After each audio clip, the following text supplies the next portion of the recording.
आज पूरे भारतवर्ष में कोविड-19 की बीमारी के वजह से हर जगह जो है ऑनलाइन कक्षाएं, ऑनलाइन क्लासेज प्रारंभ हो रही हैं। इसलिए आज लीलावती देवी महिला महाविद्यालय हरैया सोनरिया देवरिया में भी विश्वविद्यालय के नियम के तहत आज है ऑनलाइन पढ़ाई शुरू हो रही है, जिसमें बीएड प्रथम वर्ष के प्रशिक्षुओं को ऑनलाइन क्लासेज चलनी शुरू हुई हैं और जिसमें आज हम अध्ययन करेंगे शैक्षिक प्रशासन का अर्थ, परिभाषा एवं प्रकृति। जैसा कि हम जानते हैं शैक्षिक प्रशासन के अंतर्गत इसमें पहला शब्द आता है प्रशासन। प्रशासन दो शब्दों से मिलकर बना है, प्र धन शासन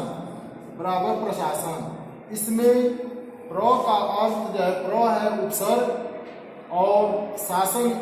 का अर्थ है आदेश देना। दोनों मिल करके निर्माण करते हैं प्रशासन। अब इसमें जो है जो प्र उपसर्ग है और शासन जिसका अर्थ होता है आदेश, तो अर्थात प्रशासन का अर्थ होगा किसी भी विशेष प्रकार का आदेश देना। तो हम शैक्षिक प्रशासन के बारे में जब अध्ययन करेंगे तो इसको एक त्रिभुजाकार आकृति बना करके इसमें जो है कैमेरियल विचारधारा के तहत जो प्रोसे महोदय ने और वानजुस्टी और जिनके महोदय ने जो नियम दिए उसके तहत प्रोसे महोदय ने इसको जो है एक नीति के रूप में प्रस्तुत किया और जिनके महोदय ने इसको व्यवस्थापन के रूप में प्रस्तुत किया और वानचुस्की महोदय ने इसको इकोनॉमी के रूप में प्रस्तुत किया। इस प्रकार से हम जो है शैक्षिक प्रशासन के अंतर्गत इन तीनों विद्वानों के विचारधाराओं को और इनकी मान्यताओं को एक त्रिभुजाकार आकृति बना करके जिसको कैमेरियल विचारधारा के नाम से जानते हैं और इसमें जो है प्रोसे महोदय ने इसको नीति के रूप में प्रस्तुत किया और जिनके महोदय ने व्यवस्थापन के रूप में और वानचुस्की महोदय ने इकोनॉमी के रूप में प्रस्तुत किया। इस प्रकार शैक्षिक प्रशासन का अर्थ जो है दो अर्थों में लिया जाता है। शैक्षिक प्रशासन का अर्थ तो यूं तो दो अर्थों में जो लिया जाता है, पहला अर्थ है संकुचित अर्थ में और दूसरा होता है व्यापक अर्थ में। तो जब हम किसी भी चीज का अर्थ जब संकुचित अर्थ में लेते हैं तो उसकी जो है मान्यता के अनुसार उसका अर्थ जो है एक सीमित दायरा में हो जाता है और जब उसका अर्थ हम व्यापक रूप में लेते हैं तो उसका अर्थ जो है व्यापक अर्थों में हो जाता है। तो इस प्रकार से जो है शैक्षिक प्रशासन का जो दो अर्थ जो है दिया गया, संकुचित और व्यापक। तो संकुचित के रूप में शैक्षिक प्रशासन के संकुचित अर्थ में हम विद्यालय की व्यवस्था करना तथ्य को शामिल करते हैं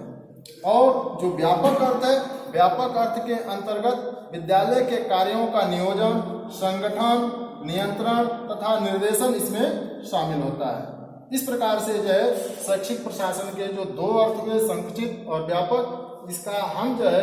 विधिवत अध्ययन आगे जो है करेंगे और इसके बाद से हम शिक्षा अर्थात शैक्षिक प्रशासन का जो मुख्य कार्य है इसका जो है अध्ययन करेंगे। तो शिक्षा अर्थात शैक्षिक प्रशासन का जो मुख्य कार्य क्या क्या है हम जो है इसके बाद इसका अध्ययन शुरू करेंगे। अर्थात शैक्षिक प्रशासन का जो मुख्य कार्य है वह क्या है? शिक्षा को मानवीय रूप देना एवं जनता को प्रजातांत्रिक विधियों से विशेष परिस्थितियों में प्रशिक्षित करना, यही है शिक्षा प्रशासन का मुख्य कार्य है। शिक्षकों तथा निरीक्षण अधिकारियों को ऐसी विशिष्ट विधि से, ऐसी विशिष्ट दृष्टि से संपन्न करना है जिससे कि वे सत्ता अर्थात शक्ति आबलिक प्राधिकरण की धाक जमाए बिना ही जो है शिक्षा जगत में बिना वो कुछ किए नहीं, जब वो शिक्षार्थियों को इस दृष्टि से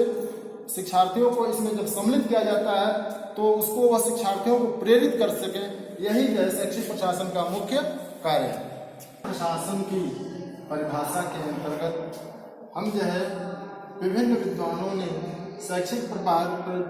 प्रशासन की परिभाषा जो है अपने अपने ढंग से जो दिया है उसमें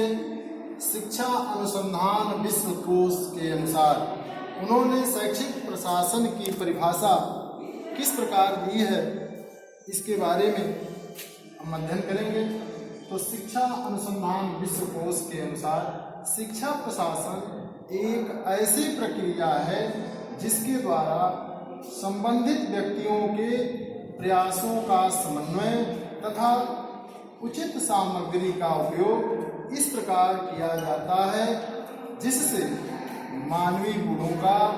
समुचित विकास हो सके। यही शिक्षा अनुसंधान विश्व कोश के अनुसार है शैक्षिक प्रशासन की परिभाषा है, जिसका हम एक बार और इसका उल्लेख कर दे रहे हैं कि शिक्षा अनुसंधान विश्व कोश के अनुसार इसकी परिभाषा क्या है। तो शैक्षिक प्रशासन की परिभाषा यह है कि शिक्षा प्रशासन एक ऐसी प्रक्रिया है जिसके द्वारा संबंधित व्यक्तियों के प्रयासों का समन्वय तथा उचित सामग्री का उपयोग इस प्रकार किया जाता है जिससे मानवीय गुणों का समुचित विकास हो सके। अब शैक्षिक प्रशासन की जो दूसरी परिभाषा है एल.एस. चंद्रकांत के अनुसार, एल.एस. चंद्रकांत महोदय ने शैक्षिक प्रशासन की परिभाषा किस प्रकार दी है। तो इसके अंतर्गत एल.एस. चंद्रकांत के अनुसार उन्होंने यह बताने का प्रयास किया कि यह शैक्षिक प्रशासन किस प्रकार से शिक्षा प्रशासन अपना योगदान शैक्षिक प्रशासन में देता है। इसके अंतर्गत हम इसके बारे में शैक्षिक प्रशासन की परिभाषा का अध्ययन कैसे करेंगे, इसके बारे में हम इसकी चर्चा कर रहे हैं कि प्रशासन का संबंध व्यक्ति के संबंध रखने तथा उनकी गतिविधियों के संबंध से। उन्होंने इसके बारे में यह बताया कि प्रशासन का संबंध व्यक्तियों से संबंध रखने तथा उनकी गतिविधियों के समन्वय से, अर्थात प्रशासन अपना संबंध व्यक्तियों के संबंध रखने, किसी भी व्यक्ति से यदि हमारा संबंध है तो हम उसको किस प्रकार प्रशासनिक ढांचे के अंतर्गत उसके साथ इस्तेमाल करेंगे, इसके बारे में एल.एस. चंद्रकांत महोदय ने यह बताने का प्रयास किया। अब तीसरा है ग्रेहम बेलफोर के अनुसार, इन्होंने शैक्षिक प्रशासन की परिभाषा किस प्रकार दिया है। तो इसका अध्ययन हम अगले स्टेप में करेंगे। तो ग्रेहम बेलफोर के अनुसार, ग्रेहम बेलफोर ने कहा कि शिक्षा प्रशासन का उद्देश्य सही शिक्षार्थी को सही प्रकार से राज्य के उपलब्ध साधनों के अंदर उसके व्यय से अर्थात उसके खर्च से सही शिक्षा लेने योग्य बनाना है। अब इसके बारे में उन्होंने यह भी कहा कि जिससे शिक्षार्थी अपनी शिक्षा से लाभान्वित हो सकने योग्य बन सकेगा। अर्थात इन्होंने यह कहा कि जब शिक्षार्थी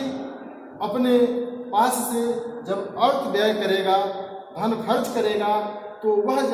शैक्षिक प्रशासन के बारे में भी उसके महत्व को समझेगा और इसका सही से अपने जीवन में वह उपयोग भी करेगा। इसलिए उन्होंने ग्रेहम बेलफोर ने बताया कि शिक्षा प्रशासन का उद्देश्य सही शिक्षार्थी को सही प्रकार से राज्य के उपलब्ध साधनों के अंदर, अर्थात राज्य के पास जो उपलब्ध संसाधन है उसके अंतर्गत वह शिक्षार्थी को अपनी शिक्षा से लाभान्वित करे, ताकि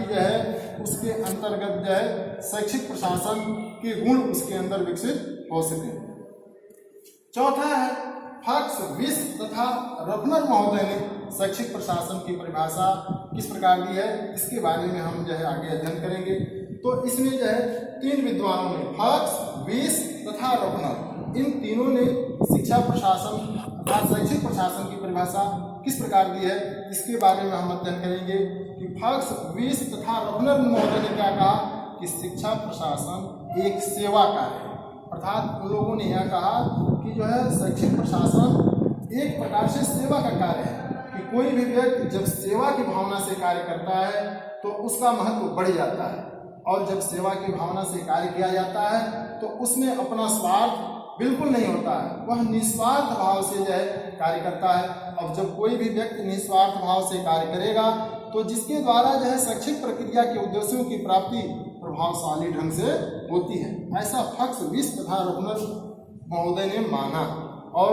हम साधारण जीवन में भी देखते हैं जब व्यक्ति निस्वार्थ भाव से जब कोई काम करता है, उसका स्वार्थ उसमें लेस मात्र भी नहीं होता है, तो वह योजना जो है चाहे समाज में हो, चाहे शैक्षिक प्रशासन के अंतर्गत हो, किसी भी क्षेत्र में हो, उसका जो है लाभ आम जनता को मिलती है, क्योंकि उसमें उस व्यक्ति का स्वार्थ नहीं होता है। और जब कोई भी कार्य निस्वार्थ भाव से किया जाता है तो उसका लाभ जो है आम लोगों को मिलता है, और जो वह व्यक्ति होता है वह इससे बिल्कुल जो है किसी भी प्रकार से उसके ऊपर कोई उंगली नहीं उठा सकता कि इसका इसमें लेस मात्र भी स्वार्थ है। अर्थात फक्स ऑफिस तथा रुकनर महोदय ने यह माना कि समाज में शैक्षिक प्रशासन के अंतर्गत शिक्षा प्रशासन एक सेवा कार्य है, और एक सेवा कार्य के लिए हमको निस्वार्थ भाव से जो है, यह निस्वार्थ भाव का मतलब हमारा उसमें कोई स्वार्थ नहीं हो, और तब जब हम कार्य करेंगे जिसके द्वारा शिक्षा प्रक्रिया के उद्देश्यों की प्राप्ति प्रभावशाली ढंग से हो सके। और पांचवा जो है शैक्षिक प्रशासन की परिभाषा के अंतर्गत हम अध्ययन करेंगे बी ओंकार शक्ति के अनुसार। बी ओंकार शक्ति महोदय ने यह माना कि शैक्षिक प्रशासन का उद्देश्य जो है शिक्षा संसाधनों की समुचित उपयोग एवं समन्वय द्वारा अधिगमकर्ता के गुणों का विकास करना है। अर्थात जो व्यक्ति सीख रहा है, जो अधिगम प्राप्त कर रहा है, उसके अंतर्गत हम जो भी चीज शैक्षिक संसाधन है उसका समुचित उपयोग करते हुए और उसका समन्वय करते हुए जब हम अधिगमकर्ता के गुणों का विकास करते हैं, तभी जाकर के शैक्षिक प्रशासन का सही अर्थों में हम उसका उपयोग करते हैं। तो इसलिए बी ओंकार शक्ति महोदय ने शिक्षा प्रशासन के जो उद्देश्य शिक्षा के संसाधनों के समुचित उपयोग एवं समन्वय द्वारा अधिगमकर्ता के गुणों का विकास करना है, यही उन्होंने शैक्षिक प्रशासन की परिभाषा दी है। उपरोक्त ये जो पांचों परिभाषाएं दी गई हैं, इसके अतिरिक्त अन्य बहुत से विद्वानों ने शैक्षिक प्रशासन की परिभाषा दिया है, लेकिन बीएड प्रथम वर्ष शैक्षिक प्रशासन प्रबंधन में इनकी परिभाषाएं जो है महत्वपूर्ण है, इसलिए हम इनका जो है विशेष रूप से अपने नोट्सबुक के अंतर्गत इसको अध्ययन करेंगे और इसको अपने दिलो दिमाग में बैठा लेंगे कि ये जो भी विद्वानों ने परिभाषाएं दी हैं, इनकी परिभाषाएं सटीक एवं सही हैं, जिसमें शिक्षा अनुसंधान विश्वकोश के अनुसार, एल.एस. चंद्रकांत के अनुसार, ग्रेहम बेल फोर के अनुसार, फक्स बीस तथा रोपनर के अनुसार, बी ओंकार शक्ति के अनुसार इन पांचों विद्वानों ने जो शैक्षिक प्रशासन की परिभाषा दी है, वह जो है आपको अपने नोट्स में बनाने हैं और उसको याद भी करने हैं।